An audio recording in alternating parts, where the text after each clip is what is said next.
Loisete de Souza Camp, sou estudante de Psicopedagogia da Uniaselv, estou no 4º período e vim aqui hoje para apresentar o plano de aula e o tema escolhido foi o alfabeto em Libras.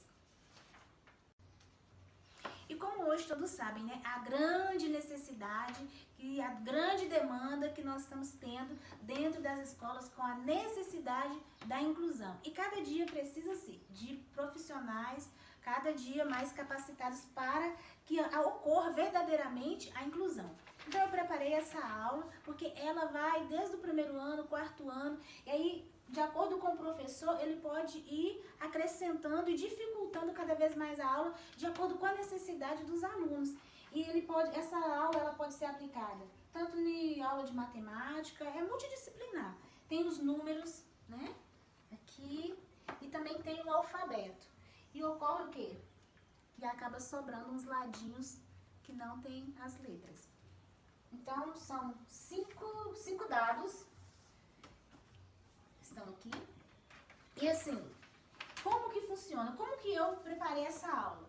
Primeira coisa, fui no computador, procurei o alfabeto em Libras, procurei também os dados para recortar, baixei, imprimi, recortei e colei para formar os dados nesse formato que estão aqui, que vocês estão vendo. E aí, como que vai funcionar a aula? Depende do tamanho da turma. São 5 dados. Eu pensei, no caso da minha aula, de dividir as turmas em 5. E aí seria 5 alunos, seria 6 alunos, depende do tamanho da turma. E um grupo vai jogar os dados. E cada vez que sair o lado do dado, a pessoa que jogou o dado vai fazer a letra que sair aqui. E todos os coleguinhas também fará. E aí depois vão repetir aluno por aluno. Depois repete, porque como que acontece? As letras que estão em um dado não está no outro, porque as letras do alfabeto são várias.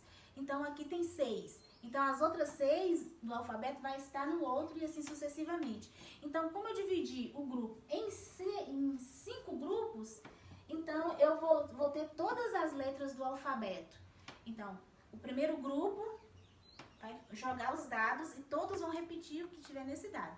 O outro grupo vai fazer o que está no outro dado. E assim sucessivamente. Então, o que acontece? Diante disso, quando for uma outra turma que é mais avançada, o 1º ano, 3º, 4º, e assim sucessivamente, o que acontece? É só ir acrescentando. Por exemplo, o aluno escrever o próprio nome dele em Libras, escrever o nome do coleguinha em Libras e formando palavras e frases diferentes. Então, o grau da aula ela vai aumentando de acordo com a série daquele aluno, com a necessidade, com a capacidade daquele aluno. Então, como diz Pompeu dizia, navegar é preciso. E nos tempos de hoje, eu digo, inclusão é preciso.